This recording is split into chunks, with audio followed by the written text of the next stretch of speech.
Thank you for joining us at the Roundtable.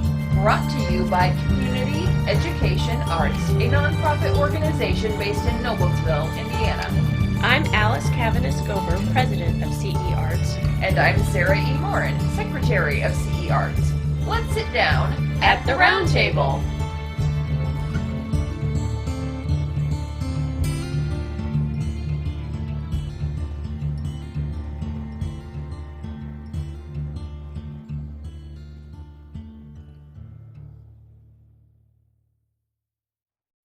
Okay, so next up, Bonnie, are you ready? Bonnie Cox Searle, my goodness, a consummate writer in all genres.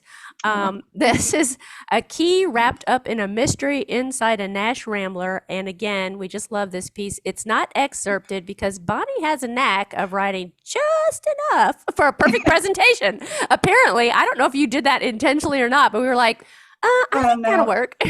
It worked perfectly. It just happens. There you That's go. Just what happens. You Can just you hear have me? Yes, you just have the instinct for perfect presentation length. So give us your reading.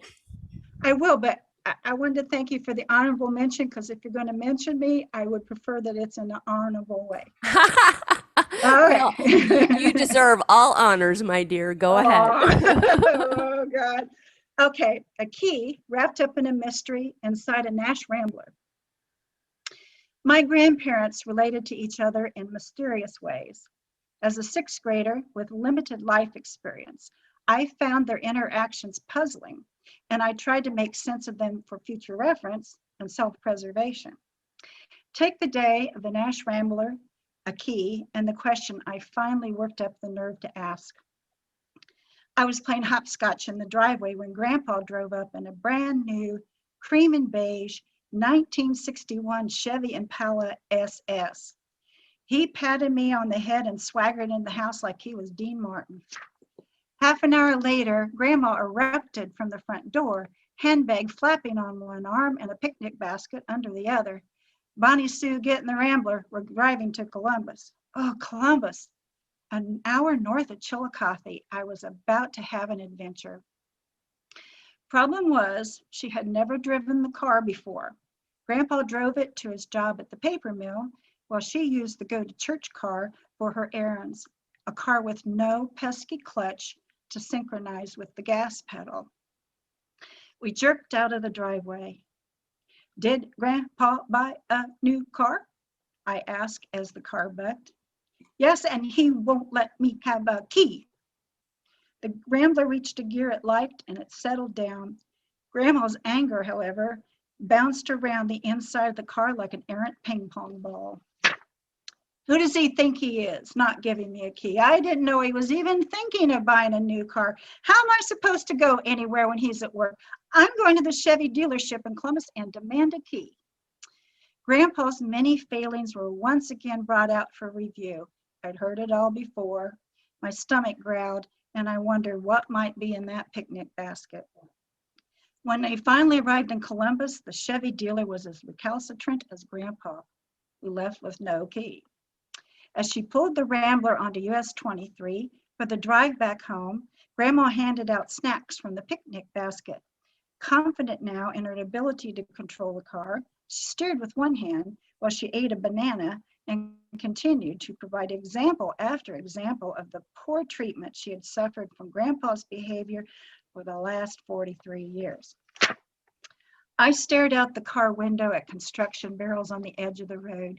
The black smudge pots perched on top looked like Wile E. Coyote cartoon bombs. My mind drifted to something I had been pondering since my dad gave me the talk. The time seemed right to bring it up. Grandma, if you hate Grandpa so much, how did you have 3 children? The banana in her hand popped out of its skin and rolled under the gas pedal. The car swerved, knocking over barrels and tossing smudge pots into the ditch. Grandma pulled to the side of the road. She righted the barrels and placed each pot back into position. After she wiped the banana glops off the floor and restarted the Rambler, we juddered back onto the highway. Sometimes these things happen, she said. I couldn't tell if she was deflecting my question or making allowances for her driving. Either way, she didn't say much the rest of the way home. Her face, however, turned an interesting shade of pink. We pulled into the driveway and Grandma stormed into the house. I stayed outside until she yelled through the screen door that supper was ready. It was a quiet meal and everybody went to bed early. The next morning, Grandpa drove off in the Rambler to work and Grandma drove the Chevy Impala to Kroger. Some mysteries are never solved. Great job, Bonnie. That was just so much fun. One of the things that I just really love about the Polk Street Review is our book and all the submissions that come in, and you have such good examples of with your submissions this year. As we get such poignancy and such humor, and you know, we cry, we laugh, it runs the gamut. Everybody's pieces just give us so much, and I think a lot of people will relate to the elements in your story. That was wonderful. So thank you for sharing that. You're welcome. I was glad to. This has been At the Round Table with Alice And Sarah E. of Community Education Arts. Our nonprofit organization is based in Noblesville, Indiana. You can find us online at CEArts.org. We'd like to thank James Weston for writing our intro music and for his technical savvy. Join us next time At the Round Table.